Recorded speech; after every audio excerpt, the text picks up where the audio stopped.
Bonjour, Excellence. Bonjour, bonjour, bonjour. Pour vous présenter à nos auditeurs. Moi, c'est le chef Djorogo Nandui Séverin, chef du village d'Anono. Depuis 2017, le 9 octobre 2017, officiellement, je suis chef. Donc, ça me fait pratiquement 4 ans qu'il y a la gestion du village en main. Son Excellence, on est tenté de vous demander quelle est votre actualité en ce moment au niveau de votre circonscription d'Anono. Bon, l'actualité, je peux dire, c'est des événements malheureux parce que depuis le vendredi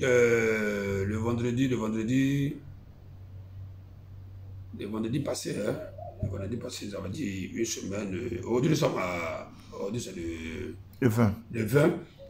Donc, le vendredi 14, 13 ou 14, il y a un bâtiment de 4 étages qui s'est effondré, qui s'est écroulé. Donc là, je pense que l'actualité, elle est malheureuse. Nous tous, on est tellement sur le choc de voir que le bâtiment s'est écroulé ou ça a laissé désolation, perte d'envie humaine, avec beaucoup de dégâts matériels. Donc l'actualité à Nono n'est pas trop bonne, parce que nous vivons dans une situation très malheureuse. Pour nous donner les détails de cette affaire. Oui, il y a un chose qu'on appelle ça un opérateur qui a pris le terrain d'un frère du village en bail amphithéotique, comme ce que les gens ont l'habitude de le faire. Voilà, donc dans le bail, c'est dit qu'il devait construire un bâtiment pour le frère. Mais dans la construction, la construction était mal faite. Pourquoi? Parce qu'il n'a pas respecté les normes même de choses de la construction. C'est-à-dire en utilisant le matériel et les matériaux. Nous, en tant que chefferie, on a même interpellé 2-3 reprises. Le monsieur nous a joué faux bon. Il y a des moments où il vient travailler la nuit, il y a des moments où il travaille même les samedis et les dimanches. Mais moi, ce que me laisse un peu perplexe est que le ministère de la Construction, c'est-à-dire via l'antenne de Cocody, a été saisi. Ils sont venus me mettre à détruire sur tous les niveaux. Pourquoi le bâtiment est resté intact jusqu'à le monsieur a forcé en mettant encore un 5e niveau où le bâtiment a cédé. Bon, je ne sais pas si ce n'est pas négligence humaine ou bien il y a eu pot de vin. Moi, automatiquement, en tant que chef, il a demandé officiellement une enquête approfondie sur le dossier. Actuellement, avec mon conseil, on doit aller déposer plainte au parquet général pour que le pouvoir public mette une enquête et situe les responsabilités. Parce que on dira comme ça que non, mais est-ce que quand ça s'est passé, est-ce que le village s'est plaint? Est-ce que le village s'est plaint? Oui, on se plaint parce qu'il y a eu mort d'homme, il y a eu destruction des biens. Donc à ce niveau, ça ne peut pas rester différent, ça ne peut pas rester fortuit. Il faut forcément que la vérité sorte sur ce drame. Parce que c'est un drame, c'est un sinistre. Donc là, ce n'est plus le ressort même du village d'Anono. Maintenant, ça concerne tout l'État de Côte d'Ivoire. Donc voilà ce que je peux expliquer. Et quelle est la suite des choses concernant les sinistrés, concernant des personnes qui ont perdu la vie humaine? Qu'est-ce que le village fait? Qu'est-ce que le village entend faire? Et quel appel faites-vous?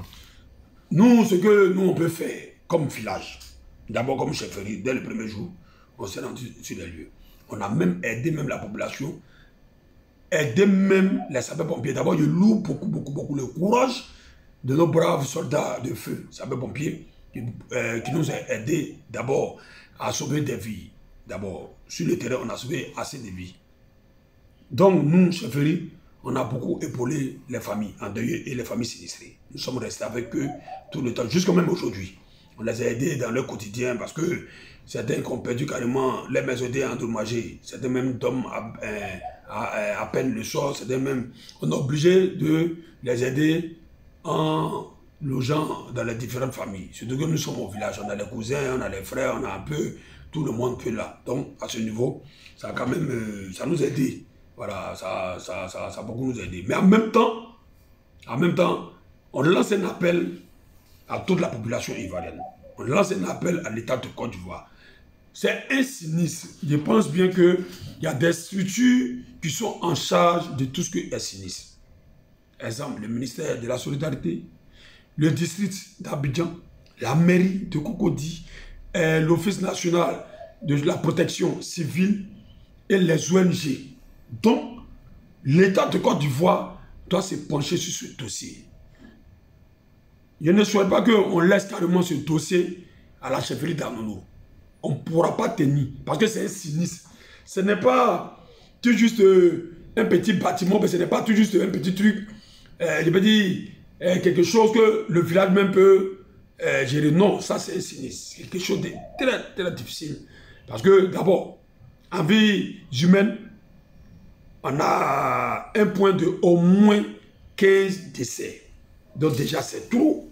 Voilà, pour un sinistre, 15 morts, déjà c'est trop.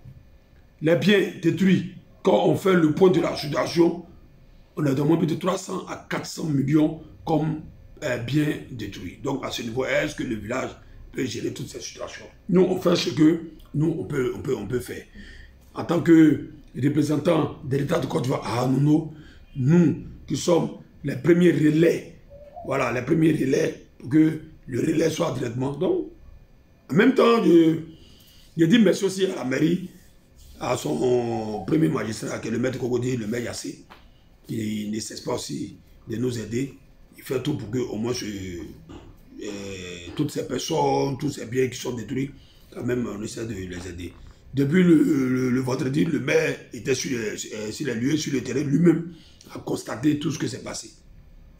Dis merci aussi à l'honorable Yasmine et à l'honorable Keti, parce qu'eux aussi, ils n'ont même pas cessé l'effort de nous aider, de nous épauler, de nous encourager. Et puis, parce que c'est un drame, c'est pas facile pour le village d'Anono seul gérer cette situation, assumer cette situation. Donc, toutes ces autorités politiques comme administratives à Cocody, ils ont fait l'effort. Là, je l'ai dit, un grand merci.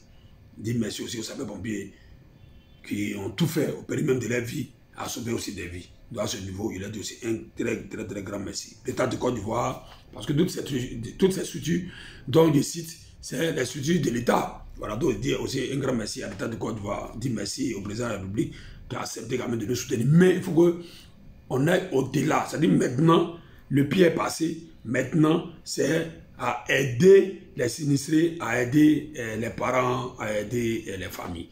C'est là-bas que j'attends aussi encore l'État. J'attends aussi toutes les structures dont j'ai cité de nous soutenir pour pouvoir quand même aider. Ils n'ont pas souhaité cela. Ce que s'est passé, ces mêmes familles n'ont pas souhaité que ça arrive.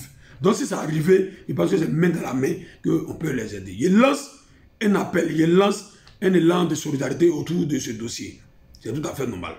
Voilà, c'est comme ça. Il y a un sinistre, tout le monde converge l'effort, tout le monde se met ensemble pour pouvoir aider l'autre.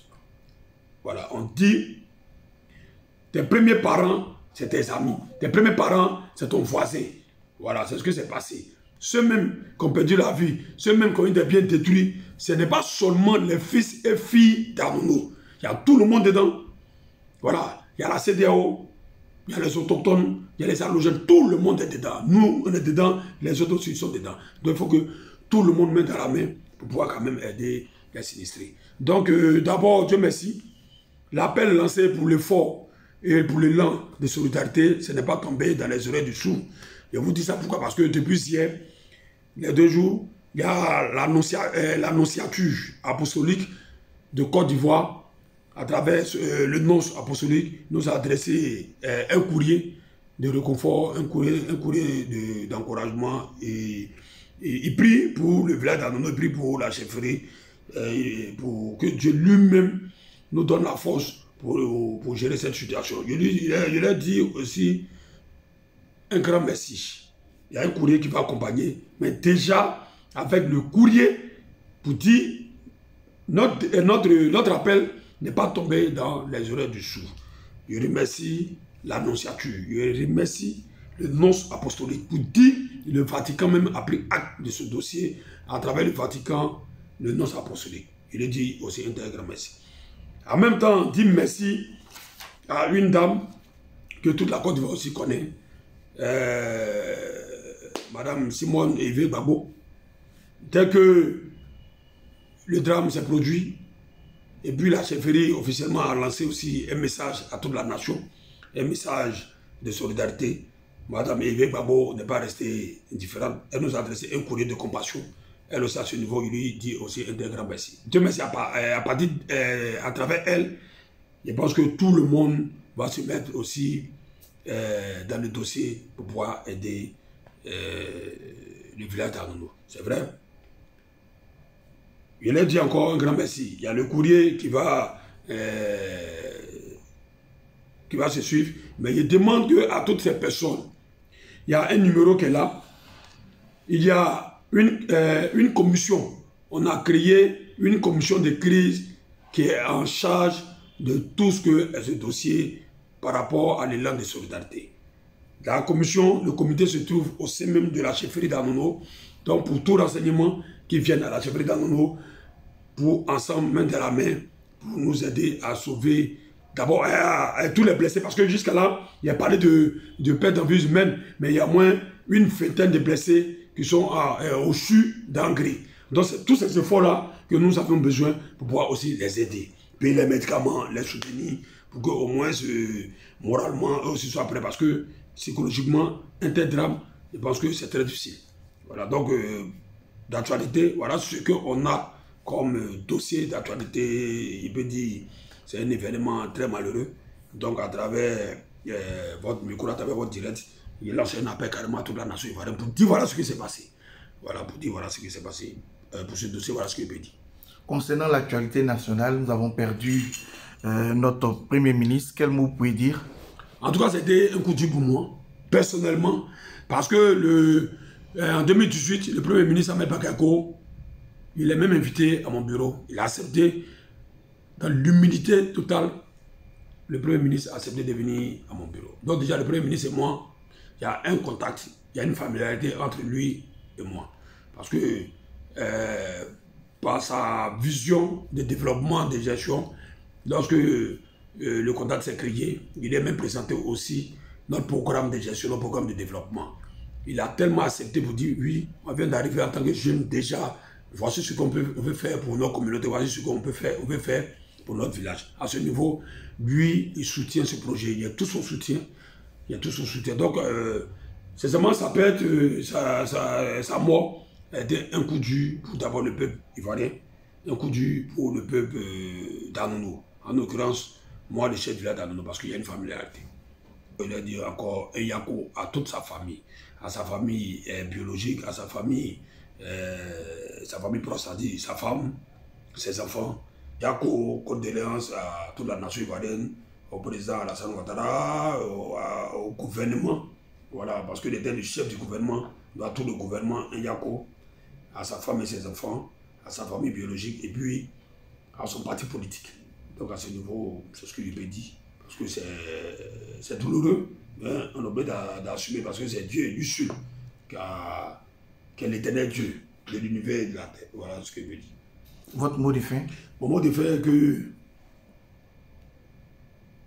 véritablement ce que je recherche pour la Côte d'Ivoire, c'est le dialogue inclusif.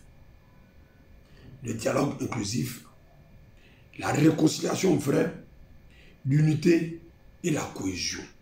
Parce que moi, l'État de Côte d'Ivoire m'a fait chevalier de l'ordre national, la cohésion sociale, la paix et la lutte contre la pauvreté. Donc moi, en tant que chef, avec cette médaille que l'État m'a offert, je ne peux pas mettre cette médaille dans le tiroir et puis ne rien dire. Mais tout ce que nous sommes en train de traverser, c'est parce qu'il n'y a pas de dialogue inclusif. C'est parce qu'il n'y a pas de réconciliation vraie. C'est parce qu'il n'y a pas d'unité, chose qu'on appelle ça, parmi les fils et les filles, c'est parce qu'il n'y a pas d'union. C'est ce que fait que tout ce que nous arrive. Parce que ce n'est pas normal qu'en un an, 2 premiers ministres meurent sur le coup. C'est vrai, on dira comme ça que c'est Dieu, oui. Mais on dit quand le mur de ta maison n'est pas ésadé, les lézards ne peuvent pas pénétrer dans ce mur. Voilà, c'est parce qu'on a des soucis. Il n'y a personne qui accepte de parler à l'autre. Il n'y a personne qui accepte de s'asseoir avec l'autre pour parler. Donc du coup, tout le monde est là, c'est la méfiance totale. On est là, on tourne ici. Non, c'est ça qui est le problème. Il n'y a personne qui ose dire. Moi, en tant que chef du village, je vais le dire. Parce que je demande une réconciliation, je demande l'unité pour mon pays.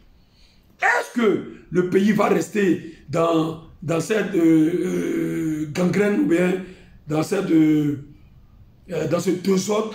Non, on ne peut pas. Pourquoi? C'est pas quoi. On a une nation. On a besoin de prospérer.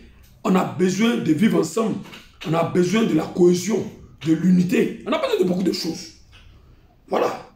Mais tant qu'on n'accepte pas cela, on va toujours être méfiant, l'un après l'autre.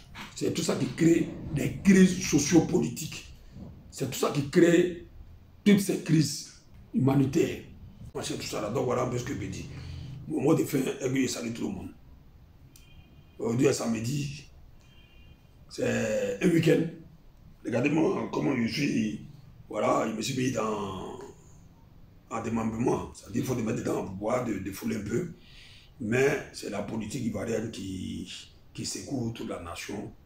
Donc, par vos micros, par votre caméra, par votre direct, je salue le président de la République, le président Alassane Ouattara, pour lui dire, il peut compter sur nous. Nous qui sommes les chefs du village, nous sommes les chefs de communauté, il peut compter sur nous pour réconcilier véritablement les Ivoiriens, pour créer l'unité. Seulement si tout le monde souhaite qu'on se mette sur la même table et puis parler un seul mot. Le seul mot c'est quoi? C'est la paix. Voilà. Je vous dis un grand merci. Ma boîte.